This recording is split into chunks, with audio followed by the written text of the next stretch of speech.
Everybody,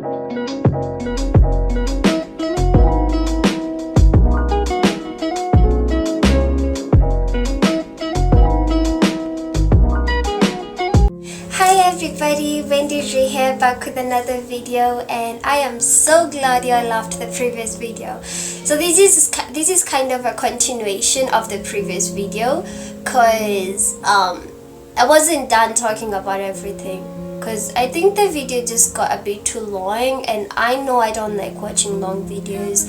So in this particular video, we're still talking about prayer and fasting, but I'm giving you the do's and don'ts, and that will literally just I don't know, like summarize just about everything that you need to do and not do during fasting. So because in the previous video I had already started telling you some of the things that you should be doing in a fast for it to be effective. There is worship sorry, gosh, voice break. There is worship I don't know what just happened. There is worship, prayer, and word study, and that will make your fast effective. But there are also other things that you really should do and other things that you should kind of avoid. These are the main things that you should be doing if you want to tell people that I'm actually fasting. And the other thing, while you're approaching fasting, yes, you are supposed to do those three things during fasting, but while you approach fasting, approach it with a purpose. Not to shun out people who just kind of just go into it, because I used to do that and it used to work. But when you have a purpose, it kind of motivates you, because sometimes I'll just go into it with no purpose and no direction, because I felt like everything else was going wrong and I didn't know specifically what to pray for. And I know there are people who've been in such places, so that is okay too. But also when you're going to fasting, you can literally just focus on something. Have an end goal, have a vision. For having an end goal kind of gives you a vision, and having a vision kind of motivates you. So yeah, when I remember this thing that I really need to pray for, like let's say I'm praying for healing, and it's something that has been bugging me so much for so long, and when I remember that specific goal, the healing, that's the goal, it will kind of motivate me. So approach it with a purpose. And once you figured out the purpose, go pray. Pray before you even enter praying and fasting, obviously. Pray because you need to be directed by the Holy Spirit. Otherwise, everything needs to be directed by the Holy Spirit. I mean, the Bible calls him our friend and our helper, so he has to help you. Otherwise, it's ish. It's the same way. If you need to pray with the Holy Spirit, like pray in the Spirit. If you need to read the Bible with the Holy Spirit. I mean, he's the one who wrote the Bible, so if you do need to understand the Bible, go back to the one who wrote it, read it with him. So in whatever you do it with the Holy Spirit. And fasting can take a toll on someone. Fasting can drain you physically. Fasting can, I don't know, like sometimes you just find out you had some body issues that you didn't even know you had, just because you starved your body for like a while. So to avoid all of that, do that with the Holy Spirit. He's going to protect you, he's going to guide you, he's going to direct you. So while you have a goal, sometimes even just going in prayer, you feel like I need to go into a fasting period, but I don't know what I should pray for specifically, and I don't know. You just don't know. Just go pray and he'll give you direction. Other times he will just approach you and then tell you need to fast. You're entering in a new season, so you need to fast before you go into this new season. Something is about to happen to you, some kind of a breakthrough, so you need to start fasting. So yeah, he's always going to direct you. You need fasting, and if you've learned to hear him, he will tell you to enter into a certain fast. And if you still don't know, if you still can't hear him clearly, you still need to pray about it. So basically, pray and have a purpose. And also the attitude you approach that fast with matters a lot. Because there's a time I just used to approach fasting with a really foul attitude. And you know, sometimes when you get so hungry, you can get so cranky. It happens a lot. But even before I approach it, I just imagine food makes me happy. I just start imagining I'm gonna be hungry this whole time, or the Holy Spirit has told me to go into fasting, and this is about the time I'm supposed to go home. Mommy's making such meals, so I'll just do the fasting with like a cranky attitude. And sometimes I used to do it just because honestly, because I'm a Christian, we should pray and fast. That's it. Your sincerity matters a lot, and God looks at your heart before anything else. Your attitude also kind of matters. The Bible also tells us do not do that fasting where you're showing people you're mourning, you're hurting, you're hungry, and all that kind of stuff. Be happy.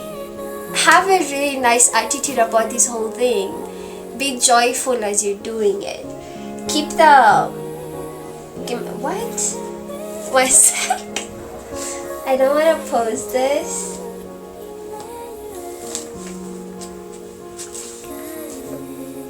Okay. Sorry about that. So yeah, change your attitude. Approach it with a nice attitude. Don't act like you're being forced into it. I think that's the point. Yeah, I think that's it. Also, the other thing, be ready to fight opposition, and fight it when it comes to you. Don't just fight it, okay? Fight it. Don't just look at it and let it take over. Fight opposition, because you're opposing your body at the moment when you're starving it or denying it something.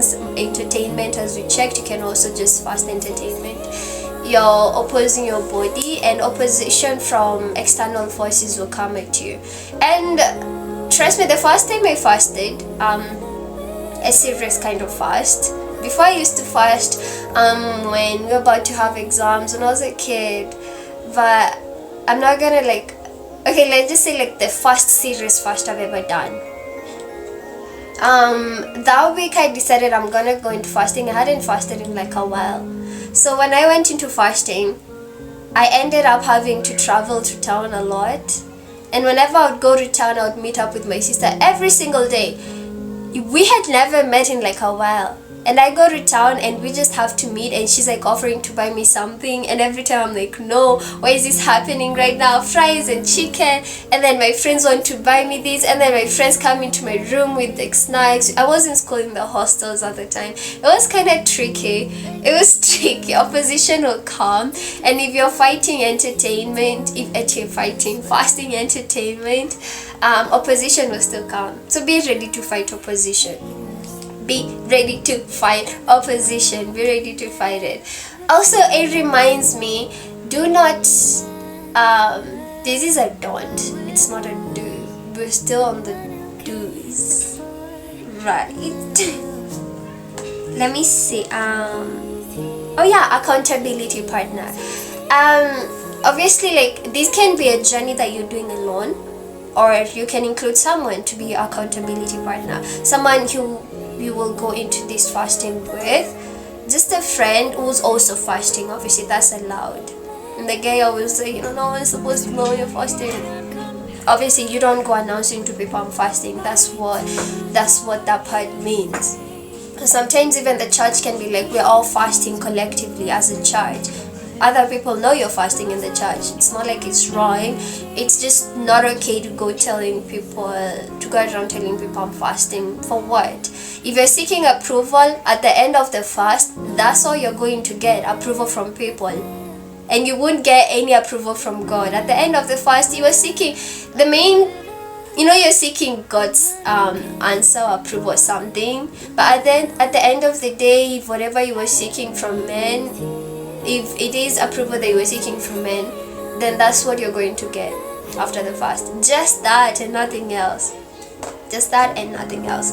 So having an accountability partner can help a lot. I noticed that, because sometimes I would, in the middle of the fast, I would get so drained and so cranky again and tired, and temptations from food and stuff like that. Events would just come out of nowhere when I'm in my fasting period. And the kind of events I'm talking about, events that come with the buffets and stuff. An accountability partner will help you. He or she will keep you in check. So it's also nice to have an accountability partner if it's possible. So I think I'm gonna go to, am I done with the do's? Yeah, I'm gonna go to the don'ts. And for the don'ts, I'm gonna start with the gossiping part, because people cannot seem to fight that. Gossiping. No gossiping while you're fasting. I mean, obviously it's kind of logical to not sin or like do some, there's these things. I'm talking about gossiping because there are people literally who cannot go for a day without gossiping. And at the end of the day, your relative, your sister, your cousin, your best friend is gonna call you and you're gonna start gossiping about someone or something. It's not okay. Just, if you are so addicted to gossiping, that's also like a bodily urge that fasting is going to fight for you, by the way. But at that period, try your best to not gossip. And if there's something that you're used to doing so much that you know is wrong, just don't do it at that period. And I'm also aware that there's this verse, I think it's 1 Corinthians 7 something, that talks about not denying your partner. What word should I use? Conjugal rights. But when you're okay, that same verse, baby, I've just remembered, as much as it says that, it also allows people to deny each other, like when you're in prayer. That's what it says. It also says that. I'm talking about people who are married, obviously, not the unmarried ones. Whether or not you're in fasting, that's just wrong. That's just wrong. So I'm talking about the married. If you're married, it's okay. When you're fasting and praying at that time, don't also do that, but also communicate to your partner. If your partner is also doing it, then it's okay. But if he or she is not doing it and you're the only one who wants to do it, just tell him or her, for these 3 days I'll be fasting and praying, so this and this cannot happen. And that is why in the same Bible we are told, do not be unequally yoked with an unbeliever. Do not be unequally yoked with an unbeliever. Because tell me, you are a believer, wants to go into fasting, and you're telling your unbelieving husband or wife that I want to go into prayer and fasting. This is someone who probably doesn't believe in this stuff because he or she's not a believer, and you tell them you're going to deny them this and this because of prayer and fasting. It's not going to be a pretty sight. Obviously, it has to be someone who understands what you're doing. And better yet, when you tell such a partner, a believing partner who's on the same spiritual journey as you with God, obviously, can also join you and help you in prayer. So it is also important to have like to be equally yoked with a believer. Yeah, basically that's outside the point. We're not even talking about that right now, but I was just saying, like, if you're in fasting and praying that period and you're married, just like stop that for like a while and communicate before that happens, and then come to a conclusion or agreement. The other don't is give me a sec, do not start too big. Like I said before in the previous video, if you cannot start with like a week, just start with like 3 days. If you cannot go 3 days, just go for 1 day. It may seem like a small step to others, but to you it's such a big step, and to God it's even a bigger step. To you it's a big step, to God it's a great step, because that's the first time you're doing it. So 1 day is okay. Don't start too big, because if you start too big, trust me, you're not gonna get far, and there's no point in starting something that you cannot finish. Just start with something small that you are 100% sure you are going to finish. Okay, so the other thing is no drinking. I know this is okay, so there are people who still drink, whether it's for fun, whether you get a bit too intoxicated, which is still not right, and yeah, whether you do it for fun when you're hanging out with friends, just don't do it at that period. Just don't. Yeah, I think it's quite obvious though, right? Yeah, so the last bit is take no offense. At that time, like I said, when you're hungry, you get to get cranky a lot. But even outside that, the other spiritual factors that will contribute to you taking offense so much. Like you will realize you just wake up and one day you're just arguing with your mom, and you argue so bad you end up not talking to her. You carry this weight in your heart. You have started it's basically what I'm trying to say. Try to take no offense. Try to not take any offense. When you realize you're starting to get angry, just withdraw yourself from the situation and be calm. Basically, don't take offense. Anger can be what's the word? It can oh my god, what's the word? I am so sorry for this. I'm so sorry for this. Basically, yeah, anger can be a barrier. It can be a barrier. And you do notice there's a part in the Bible where Jesus even says that before you pray and you know you've offended your brother, just leave everything. Even before you make that sacrifice, go and say sorry and stuff like that. Get that weight off your chest. Get that weight off your chest. It kind of prevents some blessings coming to you, especially anger. Anger will block out so many blessings, and you'll find when you're feeling so heavy in your heart, it's even hard to pray. So try to not take in your offense. If you find yourself starting to get really offended by you'll find yourself by there getting offended by small things, very small things. You'll be like, what is happening?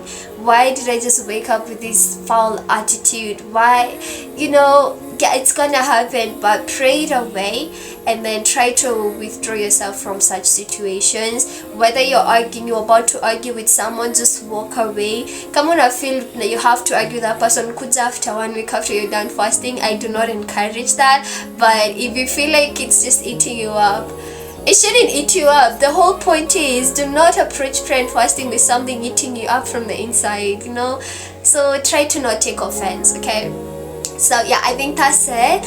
And if you do have like an extra point, you can comment down below on the comment section, so we can also interact. And if you have any questions, ask away on the comment section. So yeah, that's it. I love you all. Also, I don't get that many views, but like on the previous video, I realized that the video was kind of just kept going up, and I hadn't shared that video because I was like, what's the point? I share and I don't even get above 100 views, unless if it's a song that I've released. So yeah, I'm also a singer, so you can also check out my songs under the playlist singles. So yeah, that's it. I love you all. Thank you so much for staying this far. And if you search this because you're in that journey, more grace to you. And don't forget to incorporate the Holy Spirit in your praying and fasting. I almost forgot. You see, there's so many people who usually go into fasting to pray for things like a car or TV or a house. These material things. Don't waste your time going and praying and fasting like, I'm gonna fast for 3 days so I can get a car. No, those are things that God already gave them to you. He already gave them to you. God is like a compassionate parent. Like before you were born, I'm talking about like a normal family. Your parents literally had to go around buying clothes for you and preparing stuff for you, maybe a room for you before you were even born, so that when you come here, you'll be set with everything that you need, especially clothes.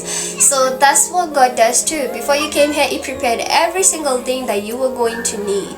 It's all there. You just need to reach to it in the spiritual realm and get it. It's all there. It's all there for you. The land your husband will buy you for a house or a car, abundance, all that stuff is released for you. He did all of that. God is still resting, by the way. He's not doing anything. That is why He gave us authority from the Garden of Eden. He gave us authority to cast out demons. He gave us authority to control anything on this earth, everything. And that is why even Jesus had to become man when He came here, for Him to take authority, because only man has authority here. God has the power Yes, we have the authority, but God has all the power. So you need authority and power for something to move. So when you're praying, you're also inviting God's power into that something.